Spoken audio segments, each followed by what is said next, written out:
Welcome, everybody. My name's Scott, and I'm glad to have everyone here today. Good morning, Stephen. How are you today? Very well, thank you, Scott, and very happy to be here.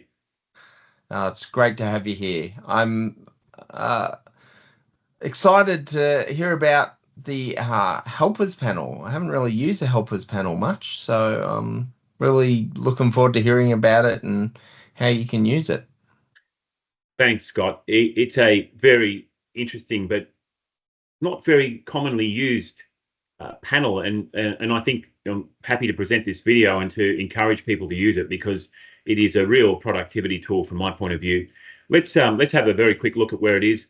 Enterprise Architect has a ribbon set for its application interface. We're going to choose the third ribbon along there, the layout one, and you can see that the helpers panel is over to the right-hand side of that ribbon. As always, Scott, we start by setting our perspective. This morning I've been doing some work with data warehouse architecture, and I'm now going to change my focus to UML.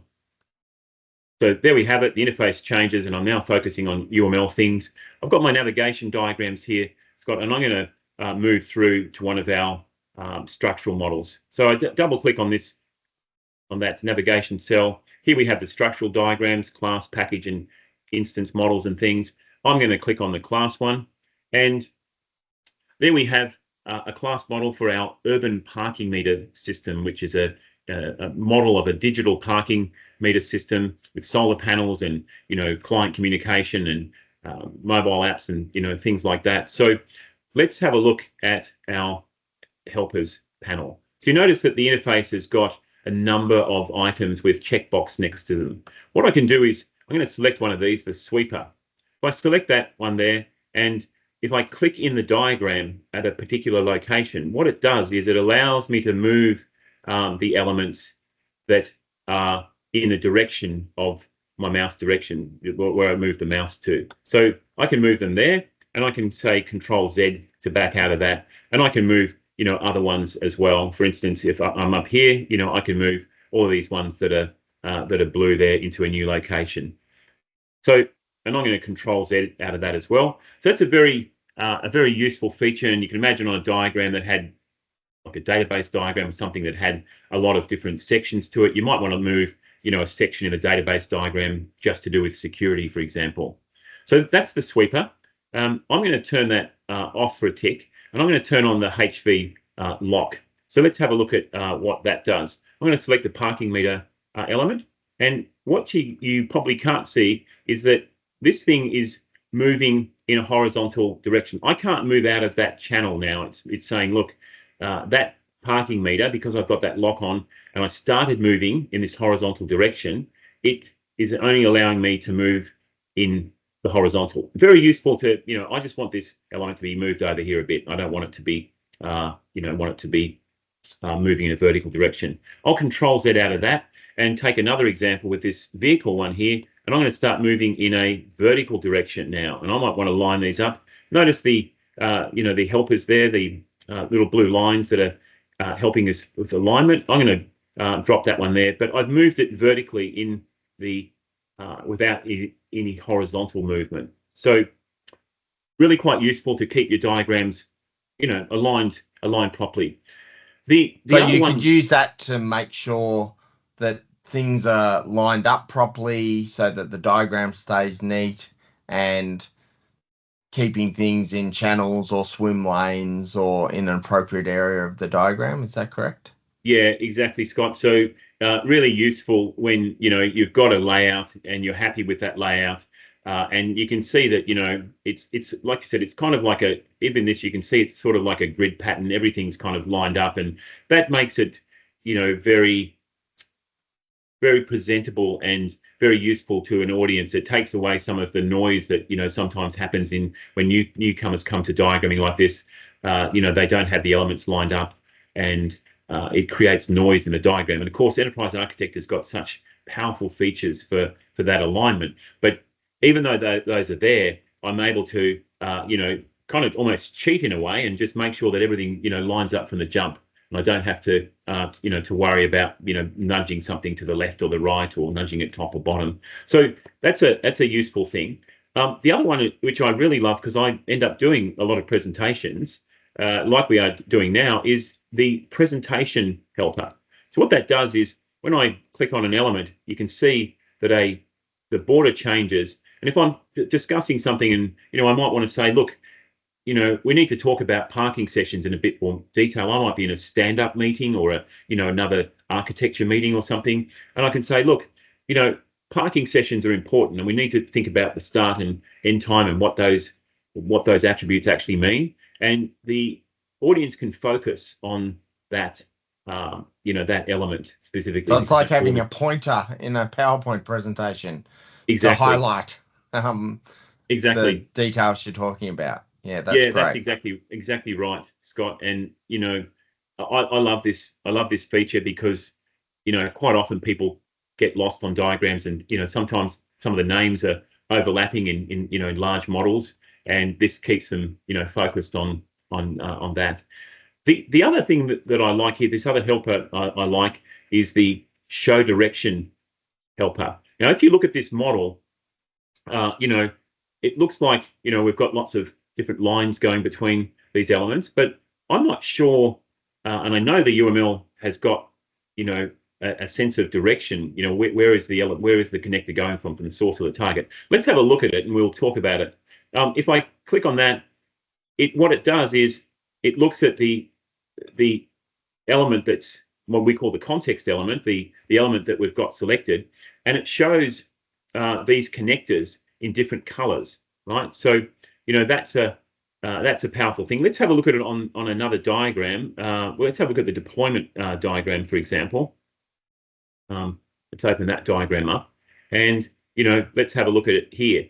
And this is quite useful. There are lines on this showing that they're incoming and outgoing. So that's essentially what it's doing. It's showing the incoming lines. Now, if I look at the payment server one, it's going in both directions. So it's kind of a bit like a traffic light thing, right? It's sort of in between incoming and outgoing. So we've got this sort of yellow or amber color there, and it works on all the diagrams. So is green incoming and red outgoing and yellow is bidirectional? Is that correct? Well, let's have a look, Scott, at that. It's a great question. If we go over to the properties window, you'll see when we click on this connector, this one here is from source to target. So this one is going to be an incoming one, and these ones are going to be outgoing. Yeah. So right. the direction set there, if we look at this, you'll see that this one has got bidirectional. So this is at a deeper layer in the model than just that direction, which puts arrows onto a connector. But this is showing very deeply in the model which is the source. So if we had that element selected Modus, we looked up here at source, we can see that the source is the payment meter. Yeah. So that gives you an indication of the way that those connectors work. So we can use this thing in combination as well. We can look at clicking on the presentation one as well, and you can see now that presentation one has got that around it, and it's also showing us the connectors. So we're able to use some of these helpers in combination. Let's have a look at this other one. We'll click all those ones off, and let's have a look at the one that's called perpendicular lines. So what I'm going to do is move this one over here, and I'm going to look at using the quick linker to put some connectors in. So let's click on this perpendicular lines, and let's put a quick linker in there. And you can see now that normally I'm able to put that in direction, but now when I'm moving to this element, it's going in a perpendicular to that class. So I can put an association in there, and then also I can put in a connector this way as well if I want to, using the quick linker with that selected. I've got this this facility where it's coming in as a horizontal line. So again, I'll put that as an association. So that's the perpendicular lines. Quite useful, Scott. Yep.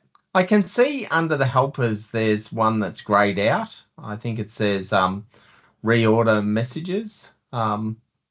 What's that one? Scott, that is a really interesting one, and the reason why it's dimmed out there is because it doesn't apply on this particular diagram. So this diagram doesn't have messages. This is a class diagram, but the interaction diagrams do have